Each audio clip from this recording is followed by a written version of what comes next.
My sister threw a glass and accused me of betraying her. Last Christmas turned into chaos. When I revealed her affair with her ex, I never thought a single moment could shatter an entire family. But there I was, standing in my parents' living room on Christmas morning, watching my sister's face transform from shock to pure rage as I held up the ultrasound photo. Let me back up. My name is Jessica, and for the past 4 years, my husband David and I had been trying to have a baby. 4 years of negative pregnancy tests, doctor's appointments, hormone treatments, and one devastating miscarriage at 10 weeks that nearly broke me. The miscarriage happened 2 years ago, right before Thanksgiving. I remember sitting in the emergency room, David holding my hand while I bled through hospital gowns, knowing our baby was gone. The grief was suffocating. My older sister, Miranda, had always been the golden child. At 36, she had 3 kids, Riley, 9, Cameron, 7, and little Josie, 4. She lived in a beautiful colonial house with her husband Trevor, drove a brand new SUV, and posted picture-perfect family photos on social media constantly. Meanwhile, I was 32, working as a marketing director, living in a modest townhouse, and privately grieving the family David and I couldn't seem to create. Miranda and I had never been particularly close. Growing up, she was the pretty one, the popular one, the one who always got what she wanted. I was the bookish younger sister who lived in her shadow. But as adults, we maintained a cordial relationship. Family dinners, holiday gatherings, the occasional text message.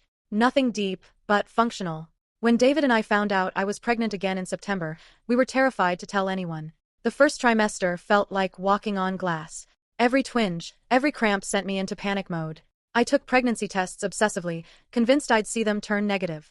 David would find me at 3 in the morning, sitting on the bathroom floor, staring at test strips lined up on the counter like soldiers. We can't tell anyone yet, I told him at 8 weeks, tears streaming down my face after another successful ultrasound showed a strong heartbeat. I can't go through what happened last time. I can't have people asking me about the baby if something goes wrong. David understood. He was my rock through all of this, patient, loving, never once making me feel like my fear was irrational. We decided to wait until after the first trimester, until we were past the danger zone where I'd lost the last baby. By mid-December, I was 16 weeks pregnant. The doctor said everything looked perfect. The nausea had subsided, I had energy again, and for the first time in years, I felt genuine hope. We decided Christmas would be the perfect time to share our news with the family. My parents were hosting, all the siblings would be there, and it felt right to announce new life during the season of joy and celebration. I should have known better. The morning of Christmas Eve, Miranda called me. Hey Jess, can you bring those dinner rolls from that bakery on Maple? Mom's swamped with cooking. Sure, no problem, I said, cradling the phone against my shoulder while wrapping presents. Also, I have some exciting news I'm going to share at Christmas dinner tomorrow, she said, her voice dripping with that familiar self-satisfaction. But don't tell anyone. I want it to be a surprise. My stomach dropped. What kind of news? You'll see. It's something Trevor and I have been working on. It's going to blow everyone's mind.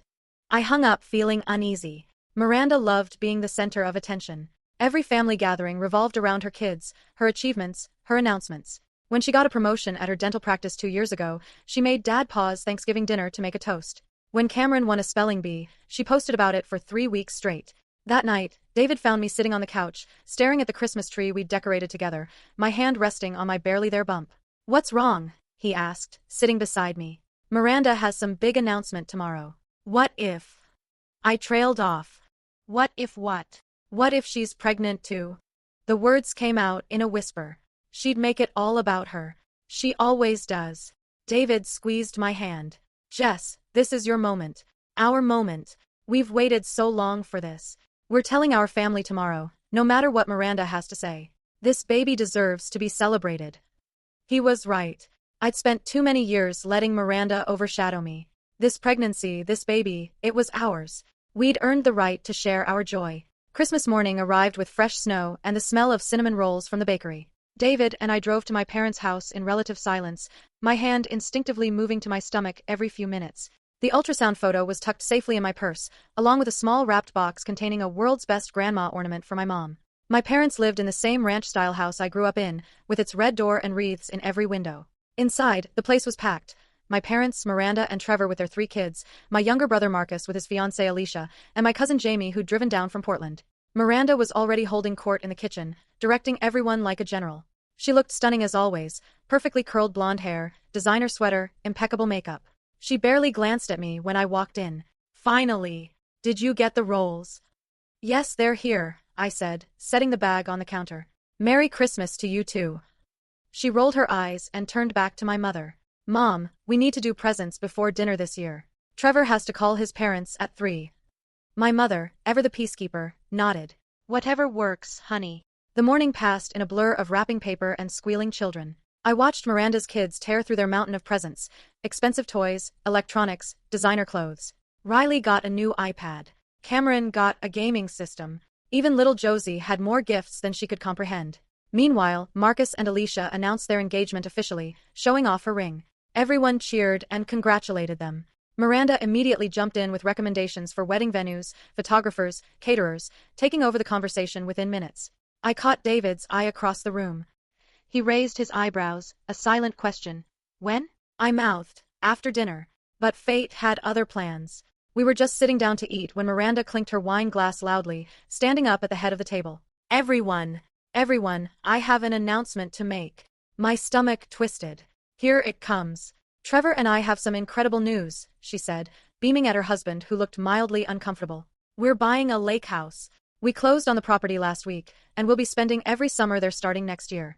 My sister threw a glass on me and accused me of betraying her. Last Christmas turned into chaos when I revealed her affair with her ex. I never thought a single moment could shatter an entire family. But there I was, standing in my parents' living room on Christmas morning, watching my sister's face transform from shock to pure rage as I held up the ultrasound photo. Let me back up. My name is Jessica, and for the past 4 years, my husband David and I had been trying to have a baby. 4 years of negative pregnancy tests, doctor's appointments, hormone treatments, and one devastating miscarriage at 10 weeks that nearly broke me. The miscarriage happened 2 years ago, right before Thanksgiving. I remember sitting in the emergency room, David holding my hand while I bled through hospital gowns, knowing our baby was gone. The grief was suffocating. My older sister, Miranda, had always been the golden child. At 36, she had 3 kids, Riley, 9, Cameron, 7, and little Josie, 4. She lived in a beautiful colonial house with her husband Trevor, drove a brand new SUV, and posted picture-perfect family photos on social media constantly. Meanwhile, I was 32, working as a marketing director, living in a modest townhouse, and privately grieving the family David and I couldn't seem to create. Miranda and I had never been particularly close. Growing up, she was the pretty one, the popular one, the one who always got what she wanted. I was the bookish younger sister who lived in her shadow. But as adults, we maintained a cordial relationship. Family dinners, holiday gatherings, the occasional text message. Nothing deep, but functional. When David and I found out I was pregnant again in September, we were terrified to tell anyone. The first trimester felt like walking on glass. Every twinge, every cramp sent me into panic mode. I took pregnancy tests obsessively, convinced I'd see them turn negative. David would find me at 3 in the morning, sitting on the bathroom floor, staring at test strips lined up on the counter like soldiers. We can't tell anyone yet, I told him at 8 weeks, tears streaming down my face after another successful ultrasound showed a strong heartbeat. I can't go through what happened last time. I can't have people asking me about the baby if something goes wrong. David understood. He was my rock through all of this, patient, loving, never once making me feel like my fear was irrational. We decided to wait until after the first trimester, until we were past the danger zone where I'd lost the last baby. By mid-December, I was 16 weeks pregnant. The doctor said everything looked perfect. The nausea had subsided, I had energy again, and for the first time in years, I felt genuine hope. We decided Christmas would be the perfect time to share our news with the family. My parents were hosting, all the siblings would be there, and it felt right to announce new life during the season of joy and celebration. I should have known better. The morning of Christmas Eve, Miranda called me. Hey Jess, can you bring those dinner rolls from that bakery on Maple? Mom's swamped with cooking. Sure, no problem, I said, cradling the phone against my shoulder while wrapping presents. Also, I have some exciting news I'm going to share at Christmas dinner tomorrow, she said, her voice dripping with that familiar self-satisfaction. But don't tell anyone. I want it to be a surprise. My stomach dropped. What kind of news? You'll see. It's something Trevor and I have been working on. It's going to blow everyone's mind. I hung up feeling uneasy. Miranda loved being the center of attention. Every family gathering revolved around her kids, her achievements, her announcements. When she got a promotion at her dental practice 2 years ago, she made Dad pause Thanksgiving dinner to make a toast. When Cameron won a spelling bee, she posted about it for 3 weeks straight. That night, David found me sitting on the couch, staring at the Christmas tree we'd decorated together, my hand resting on my barely there bump. What's wrong? He asked, sitting beside me. Miranda has some big announcement tomorrow. What if? I trailed off. What if what? What if she's pregnant too? The words came out in a whisper. She'd make it all about her. She always does. David squeezed my hand. Jess, this is your moment. Our moment. We've waited so long for this. We're telling our family tomorrow, no matter what Miranda has to say. This baby deserves to be celebrated. He was right. I'd spent too many years letting Miranda overshadow me. This pregnancy, this baby, it was ours. We'd earned the right to share our joy. Christmas morning arrived with fresh snow and the smell of cinnamon rolls from the bakery. David and I drove to my parents' house in relative silence, my hand instinctively moving to my stomach every few minutes. The ultrasound photo was tucked safely in my purse, along with a small wrapped box containing a world's best grandma ornament for my mom. My parents lived in the same ranch-style house I grew up in, with its red door and wreaths in every window. Inside, the place was packed. My parents, Miranda and Trevor with their 3 kids, my younger brother Marcus with his fiancée Alicia, and my cousin Jamie who'd driven down from Portland. Miranda was already holding court in the kitchen, directing everyone like a general. She looked stunning as always, perfectly curled blonde hair, designer sweater, impeccable makeup. She barely glanced at me when I walked in. Finally! Did you get the rolls? Yes, they're here, I said, setting the bag on the counter. Merry Christmas to you too. She rolled her eyes and turned back to my mother.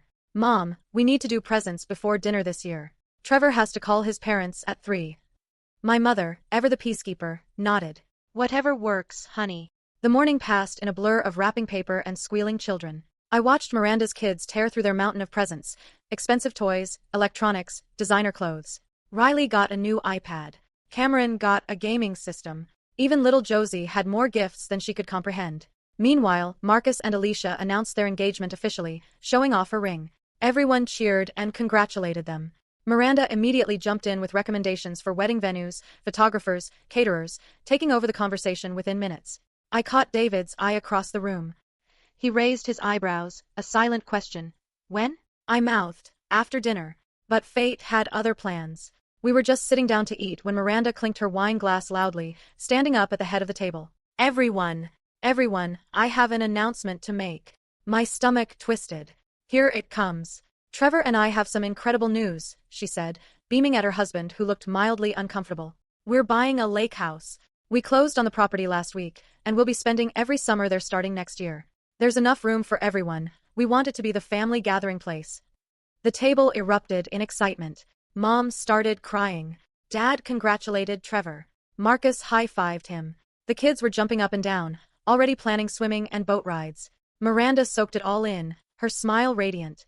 We know it's a big investment, but family is everything. We want to create memories that last forever. Something inside me snapped. Maybe it was the pregnancy hormones. Maybe it was 4 years of accumulated frustration.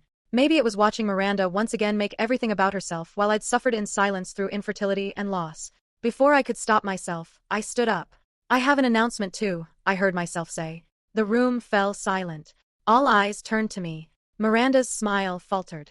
David and I are expecting a baby. I'm 16 weeks pregnant. For a moment, nobody moved. Then my mother screamed, an actual scream of joy, and rushed around the table to embrace me. Dad was right behind her, tears in his eyes. Marcus lifted me off my feet in a bear hug. Alicia was crying. Jamie was cheering. In the chaos of celebration, I looked at Miranda. Her face had gone completely white. She was gripping her wine glass so hard her knuckles were bone white. Trevor was trying to hug her, but she stood frozen, staring at me with an expression I'd never seen before. Pure, unadulterated rage. Congratulations, sis. Marcus said, squeezing my shoulder. This is amazing. After everything you've been through. Stop. Miranda's voice cut through the celebration like a knife. Everyone froze. Just stop, she said, her voice shaking. She set down her wine glass carefully, then looked directly at me. Jessica, can I talk to you in the other room? Now. Miranda, what's wrong? Mom asked, confused. Just give us a minute, Miranda said through gritted teeth. David stood up. Whatever you need to say, you can say it here. Miranda's laugh was bitter. Fine. You want to do this here? In front of everyone. She turned back to me, her eyes blazing. You told me yesterday you had nothing special going on. You let me plan this whole announcement about the lake house. You knew I had news to share, and you deliberately ambushed me. I stared at her, genuinely confused. Miranda, I didn't ambush anyone. I've been pregnant for months. We've been planning to tell the family at Christmas. You've been planning? For months. Her voice rose to a near shriek. And you didn't tell me? Your own sister? I had to find out with everyone else, like some stranger. You're joking, right? The words came out before I could stop them. You're actually upset that I didn't tell you first? Yes, that's exactly what I'm upset about. She was trembling now, her perfect composure cracking. I'm your sister, Jessica. Your older sister. I should have been the first person you told. Not the last. You betrayed me. The room was dead silent.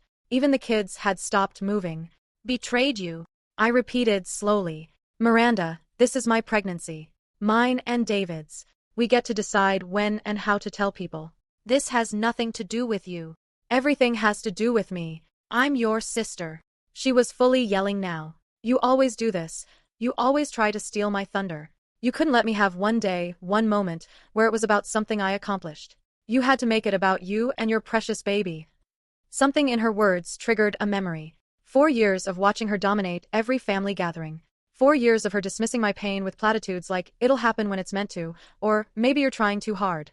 4 years of her posting her perfect family photos while I cried in bathroom stalls at work. You know what, Miranda? My voice was surprisingly calm. You're right. This is about me. For once in my life, something gets to be about me. Do you have any idea what the last 4 years have been like? Do you know what it's like to lose a baby and then watch you post about your perfect children every single day? To sit through birthday parties and school plays while wondering if I'll ever have that? And now, finally, after everything, I'm pregnant again. And you're mad because I didn't tell you first. Yes, she screamed. Because that's what sisters do. They tell each other things. They don't hide things and then announce them in front of everyone to humiliate me. Humiliate you? Miranda, this has nothing to do with you. Bullshit. She grabbed her wine glass and threw it. Not at me, just threw it onto the floor, where it shattered into 1,000 pieces. Red wine splashed across the hardwood, across the presents, across the white tablecloth. Josie started crying. Riley ran from the room. My mother gasped. That's enough. Dad's voice boomed through the room. Miranda, you need to calm down right now. But Miranda wasn't done. She pointed at me, her fingers shaking. You want to know about betrayal, Jessica? You want to talk about secrets? Let's talk about all the secrets in this family. A chill ran down my spine. Something in her tone, in her eyes. This wasn't just about the pregnancy anymore. Miranda, Trevor said quietly, standing up. Let's go. We can talk about this later. No. She shook him off. Everyone thinks Jessica is so perfect, so strong, such a victim. Poor Jessica with her fertility problems. Poor Jessica who lost a baby. Well, you know what? Life is hard for everyone. I have 3 kids, a full-time job, a marriage to maintain. Where's my sympathy? Where's my celebration? You get celebrated constantly. The words burst out of me. Everything is always about you. Your kids, your house, your job, your lake house. You're the center of attention every single day. Because I work for it. Because I built this life. She was crying now, mascara running down her cheeks. And you just get to show up and announce a pregnancy and everyone acts like you're some kind of hero? I felt David's hand on my back, steadying me. I looked at my sister, really looked at her, and saw something I hadn't noticed before. Behind the anger, behind the perfect exterior, there was something desperate in her eyes. But before I could process it, she spoke again. You want to judge me? Fine. But everyone in this room has secrets. Everyone pretends everything is fine when it's not. She turned to look at Trevor, who had gone pale. Tell them, Trevor. Tell them what you've been doing. Miranda, stop, Trevor said quietly. Tell them about the business debt. Tell them about the $70,000 you borrowed from my parents without telling me. Tell them why we're really buying the lake house, because we need to hide assets before your business goes under. The room erupted in chaos. The next few hours were a blur. Trevor and Miranda fought viciously in the kitchen while Dad tried to mediate. Mom was crying, asking how they could have borrowed money without telling anyone. Marcus was angry, feeling betrayed that they'd kept financial problems secret while flaunting their lifestyle. The kids were terrified, confused by their parents fighting. David and I left around 6 p.m., both of us emotionally exhausted. As we drove home, I kept replaying Miranda's words. Everyone pretends everything is fine when it's not. What did she mean by that? 2 days later, I got a text from an unknown number. This is Trevor. Can we talk? We met at a coffee shop near his office. Trevor looked terrible, unshaven, dark circles under his eyes, his usual confident demeanor completely gone. I need to apologize, he said immediately.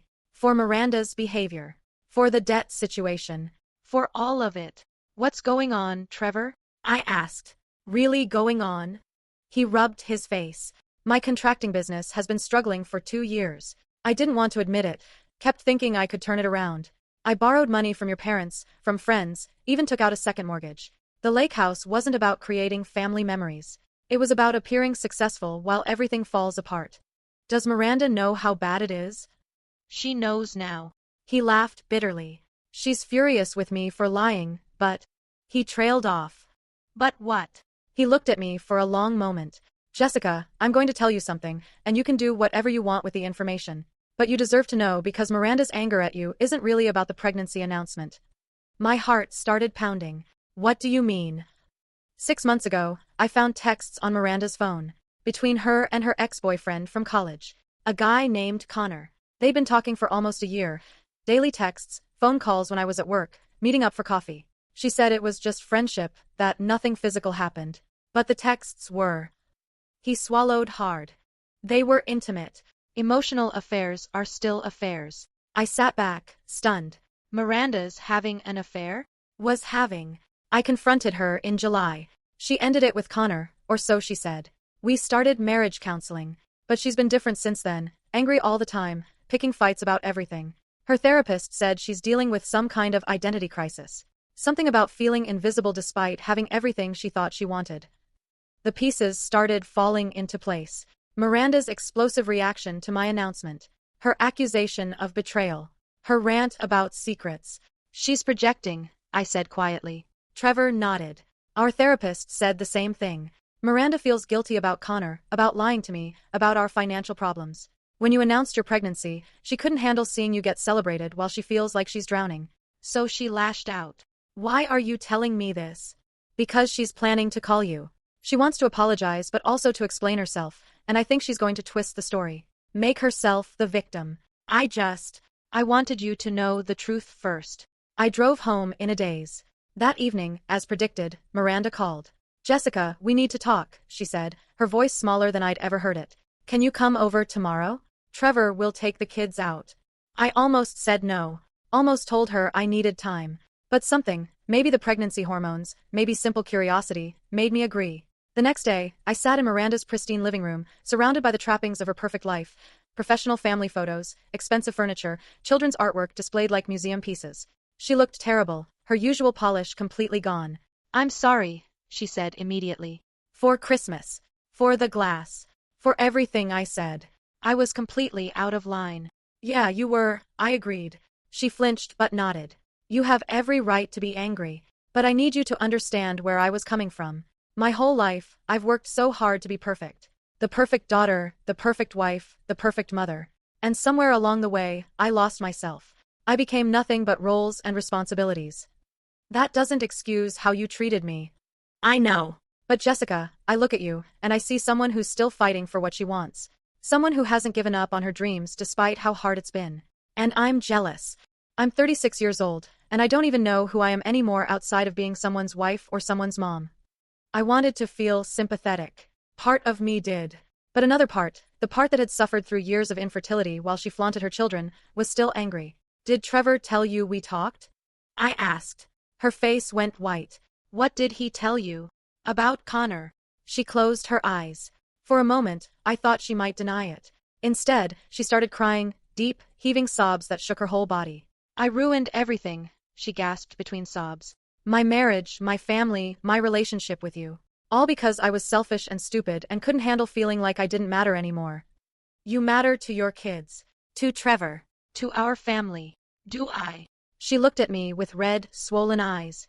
Or am I just convenient? The person who plans the holidays and hosts the dinners and makes sure everyone else is happy? When was the last time someone asked me how I was doing? What I wanted? What I dreamed about? Her words hit harder than I expected. Because she was right. None of us had asked. We'd all just assumed Miranda was fine because she looked fine. The thing with Connor, she continued, wiping her face. It started innocently. He reached out on social media, we started talking about old times, and suddenly I was texting someone who remembered me as Miranda the art student, not Miranda the mom or Miranda the dental hygienist. For a few hours a day, I got to be the person I was before everything became about everyone else. But you betrayed Trevor. I know, and I hate myself for it. We're in therapy now, trying to work through it. He's hurt and angry, and he has every right to be. But I want to save our marriage. I want to be better. I sat there, processing everything. Part of me wanted to judge her harshly. But another part, the part that was about to become a mother, the part that understood how life could chip away at your identity, felt something close to compassion. I need to tell you something, I said quietly. When I lost the baby 2 years ago, you posted a photo of your kids at the park that same week. The caption was something like, "Grateful for these 3 perfect angels." And I remember thinking, she doesn't even care that I'm in pain. I resented you for months. Miranda's face crumpled. I didn't know. I mean, I knew you lost the baby, but I didn't think about the timing. I post without thinking. It's become automatic. That's the problem, Miranda. You're so caught up in presenting this perfect image that you don't see how it affects the people around you. And when someone else gets attention, you can't handle it. She nodded slowly. You're right. I've been so focused on looking perfect that I forgot about being real. She looked at me with raw vulnerability. Can you forgive me? Not today, maybe not for a long time. But eventually. I thought about holding grudges, about family rifts that lasted years. I thought about my baby, growing inside me, and what kind of family I wanted them to be born into. I can work toward forgiveness, I said finally. But things have to change, Miranda. You can't control every family gathering. You can't make everything about you. And you need to respect that other people have important moments too. I will. I promise. She hesitated, then asked, Can I ask about the baby?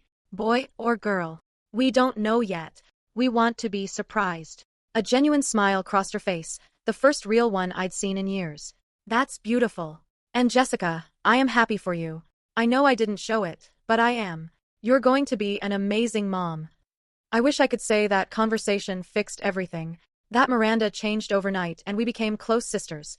But real life doesn't work that way. Over the next few weeks, cracks started appearing in Miranda's story. She'd call at odd hours, rambling about Trevor not trusting her or the kids being too demanding. She'd post cryptic things on social media, vague quotes about betrayal and rebirth.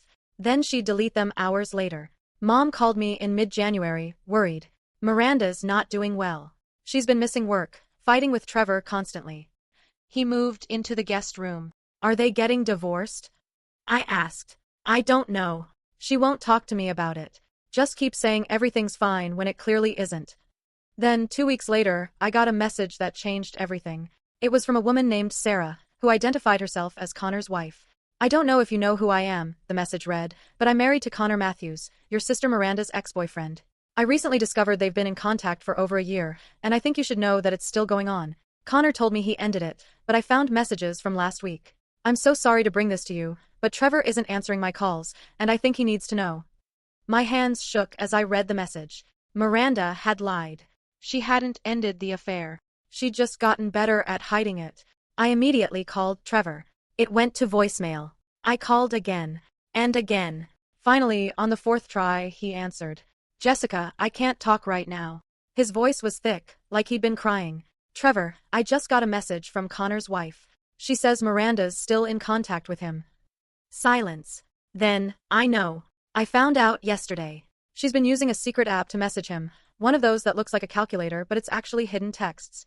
I only found it because Josie was playing with Miranda's phone and accidentally opened it. Oh my God, Trevor. There's more.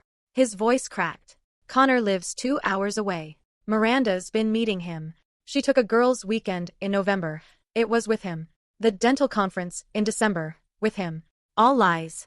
Everything is lies. Where are you now? At my parents' house with the kids. I told Miranda I need space to think. She's losing it, Jess. Calling and texting nonstop, showing up here. My mom had to threaten to call the police. What are you going to do? I don't know. Part of me wants to save the marriage for the kids. But how can I trust her again? She looked me in the eye in therapy and lied about ending it. What else is she lying about? Over the next few days, the situation escalated. Miranda called me 17 times in one day. She showed up at my townhouse at 10 p.m., pounding on the door, begging to talk. David had to tell her to leave or he'd call the police. She sent me a text that night. You did this. You turned everyone against me. This is your fault for telling Trevor about Connor.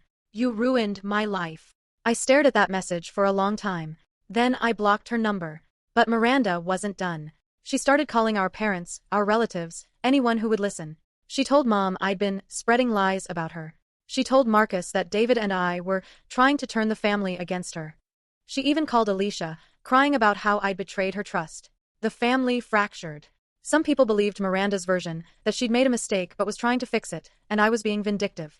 Others saw through her manipulation and supported Trevor and me. Then came the Facebook post. On a Tuesday morning in late January, Miranda posted a long message on Facebook. I'm learning that family isn't always who you're related to. Sometimes the people who are supposed to love you unconditionally are the ones who hurt you most. To those who've stood by me during the hardest time of my life, thank you. To those who've chosen judgment over compassion, I hope you find peace. The comments were immediate and divisive. Her friends rallied around her. Some of our relatives liked the post. Others, including Marcus, commented asking her to stop airing family drama publicly. I was at a prenatal appointment when my phone exploded with notifications. My cousin Jamie had screenshot the post and sent it to me with, "Is this about you?" I felt my blood pressure rising. Literally. The nurse doing my blood pressure check frowned. "That's higher than your baseline. Everything okay?" David took my phone. "She doesn't need this stress right now. She's 24 weeks pregnant." But the damage was done. My anxiety spiked. I started having contractions, just Braxton Hicks, the doctor assured me, but it was a warning. "You need to reduce stress," she said firmly. "For the baby's health." That night, I made a decision. I wrote a letter, not a text, a real letter, and had Marcus deliver it to Miranda. The letter said, Miranda, I need you to understand something. I am pregnant. This is a high-risk pregnancy after a previous loss. My doctor has told me that stress can trigger complications. Your behavior over the past month, the constant calls, the showing up at my house, the social media posts, the spreading of false information, is affecting my health and therefore my baby's health. I did not betray you. I did not ruin your life. I shared my pregnancy announcement with my family at Christmas, which is my right. What happened afterward, your affair being exposed, your marriage problems, those are consequences of your choices, not mine. I need you to stop contacting me. Stop posting about me. Stop involving our family in your drama. I need peace to focus on my pregnancy and preparing for my baby. If you continue this behavior, I will pursue a cease and desist order through an attorney. I hope you get the help you need. I genuinely do. But I can't be your emotional punching bag anymore. Jessica, I didn't expect it to work. I thought Miranda would escalate further, maybe post the letter online or show up at my door again. Instead, silence. 3 days passed. Then a week. Nothing from Miranda. Mom called. She read your letter. She's not doing well, Jessica. She checked herself into an outpatient mental health program. Trevor's filing for separation. I felt a complicated mix of relief and sadness. Is she actually getting help? Her therapist said she's dealing with severe depression and anxiety, possibly postpartum depression that was never addressed after Josie. The affair was a symptom of deeper issues. She's agreed to intensive therapy and medication. That's good. She needs help. She also wants me to tell you she's sorry. Really sorry. She knows she hurt you and put your pregnancy at risk. She's not asking for forgiveness, just wants you to know. I pressed my hand to my growing belly, feeling the baby kick. Tell her I hope she gets better. But I need space right now. The next few months passed in relative peace. I blocked Miranda on all social media. Our parents respected my boundaries and stopped giving me updates unless I asked. David and I focused on preparing for the baby, decorating the nursery, taking birthing classes, picking out names. In March, I was 32 weeks pregnant when I got a package in the mail. Inside was a handwritten card from Miranda and a small knitted blanket in yellow and white. The card read, Jessica, I don't expect you to read this or respond. I just need to say these things. I'm in intensive therapy 3 times a week. I've been diagnosed with depression and anxiety, and I'm working through a lot of childhood trauma I never addressed. None of that excuses what I did to you, to Trevor, to my kids. I took my pain and inflicted it on everyone around me. I'm learning that I built my entire identity around being perfect, and when that facade cracked, I didn't know how to cope except by lashing out. You deserved better from me. Your baby deserves an aunt who is healthy and whole. I'm working on becoming that person, but I know it will take time. This blanket is from my grandmother. She made it for me when I was born. I'd like your baby to have it, if you'll accept it. No strings attached. Just love. I held the blanket and cried. David found me in the nursery, sitting in the rocking chair, tears streaming down my face. Is it happy crying or sad crying? He asked gently. Both, I said. It's just everything. We decided to keep the blanket. In early May, at 37 weeks pregnant, I went into labor. It was fast, only 6 hours from first contraction to delivery. David was amazing, holding my hand, breathing with me, telling me I was strong. And then, at 3:47 a.m. on May 8th, our daughter was born. We named her Lily Grace. 7 pounds, 4 ounces. Perfect in every way. As I held her for the first time, all the pain of the past years, the negative tests, the miscarriage, the family drama, faded into background noise. This tiny person, with her scrunched face and dark hair, was worth every moment of struggle. My parents came to the hospital that morning. Mom sobbed as she held Lily. Dad took approximately 1,000 photos. Marcus and Alicia brought flowers and balloons. Did you tell Miranda? I asked Mom quietly while she rocked Lily. She nodded. I texted her a photo. She responded, "Tell Jessica congratulations. Lily is beautiful. I'm so happy for her." 3 weeks later, a card arrived in the mail. It was from Miranda, a simple congratulations card with a gift card to a local meal delivery service tucked inside. The note said, "For when you're too tired to cook. Congratulations on your beautiful daughter. No demands for visits. No guilt trips. Just a simple gesture of support." Over the following weeks, more cards came. Birthday cards for Lily each month. A card on my own birthday in June. Always brief, always kind, never asking for anything in return. In July, Trevor filed for divorce. Mom told me Miranda had moved into an apartment with the kids, who were splitting time between both parents. She was working part-time and attending therapy consistently. She'd also started an art class and joined a book club, trying to rediscover who she was outside of being a wife and mother. "She asks about you and Lily sometimes," Mom said during a visit. "But she respects that you need space." "How is she really doing?" I asked. "Better. Not perfect, but better. She's learning to sit with uncomfortable feelings instead of lashing out. Her therapist says it's a long process, but she's committed to it." When Lily was 4 months old, we had a family barbecue at my parents' house. It was the first family gathering since Christmas. I was nervous, expecting it to be awkward. Miranda arrived alone. Trevor had the kids that weekend. She looked different. No makeup, hair in a simple ponytail, wearing jeans and a t-shirt instead of her usual designer outfits. She looked more relaxed than I'd seen her in years. She approached me carefully, keeping her distance. "Hi, Jessica. Thank you for being okay with me being here." "Hi," I said, adjusting Lily in my arms. "She's beautiful," Miranda said softly, looking at my daughter with genuine warmth. She has your eyes. "Thanks." An awkward pause. Then Miranda said, "I'm not going to ask to hold her. I know I need to earn that privilege, but I want you to know I'm working on being the kind of person who deserves to be in her life."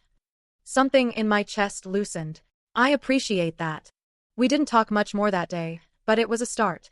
Over the next few months, Miranda kept her word. She maintained respectful distance while showing up consistently in small ways. When Lily had her 6-month checkup and I mentioned on the family group chat that she'd had her vaccinations, Miranda sent a care package with baby Tylenol and teething toys. When David and I celebrated our anniversary, she sent a card congratulating us.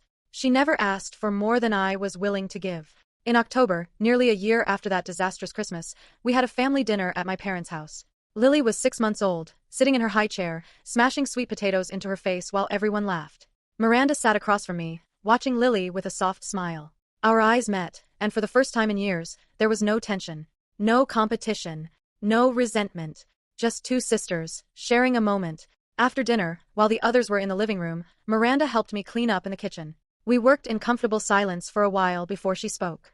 "Jessica, I need to tell you something. No ulterior motive, I need you to hear this." I turned to face her, dish towel in hand. "Okay." "I've been working with my therapist on understanding what happened last Christmas, why I reacted the way I did. And I've realized something." She took a deep breath. "I was never really angry about the pregnancy announcement. I was angry at myself. 4 years, I'd built this perfect life that looked amazing from the outside but felt empty on the inside. When you announced you were pregnant after everything you'd been through, I saw your strength, your authenticity, your ability to be vulnerable. And I hated that I'd lost those qualities somewhere along the way." "Miranda, let me finish, please." Her voice cracked slightly. "I destroyed my marriage. I hurt my kids. I traumatized you during what should have been the happiest time of your life. And all because I couldn't face my own unhappiness. I'm not asking for forgiveness. I just need you to know that I understand what I did, and I'm spending every day trying to become someone better. Someone my kids can be proud of. Someone you might eventually want in your life again." I set down the dish towel and looked at my sister, really looked at her. The designer clothes were gone. The perfect hair and makeup were gone. The desperate need for control was gone. What remained was something more real, more fragile, but also more genuine than I'd seen in years. "I'm not ready for everything to go back to normal," I said carefully. I'm not sure it ever can. I know. But I can see you're trying. Really trying. And that matters. She nodded, wiping her eyes. That's all I can ask for. We stood there in my mother's kitchen, the sounds of family laughter drifting in from the other room, and something shifted. Not forgiveness, exactly. Not yet. But maybe the beginning of it. A few weeks later, I invited Miranda to have coffee with me, just the two of us. We met at a neutral location, a cafe downtown where neither of us had history. She arrived on time, looking nervous. We ordered our drinks and sat by the window, watching people pass by on the street. How are Riley, Cameron, and Josie doing? I asked. With the divorce and everything. Miranda's face softened at the mention of her kids. It's been hard.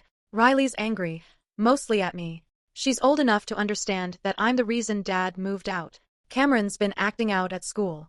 And Josie just wants everyone to be happy again. She stirred her coffee absently. But we're in family therapy now. All of us. The therapist says kids are resilient if adults are honest with them and provide stability. So that's what I'm trying to do. That's good. That you're being honest with them. I have to be. I lied to them for so long, pretending everything was perfect when it wasn't. I don't want them to grow up thinking they need to be perfect to be loved. She looked at me. I don't want them to become me. I understood what she meant. The pressure to be perfect, to maintain appearances, to never show weakness, it had poisoned her. And now she was trying to break that cycle for her children. Can I ask you something? I said. When did you stop being happy? In your marriage, I mean. She thought about it for a long time. I don't think I was ever truly happy, not the way I pretended to be. Trevor and I got married because it was the next logical step. We had kids because that's what you do. I posted about our perfect life because I needed to believe it was real. But somewhere around Josie's birth, I just felt numb. Like I was going through the motions of someone else's life. Did you love Connor? Really? No. She shook her head. I loved the idea of him.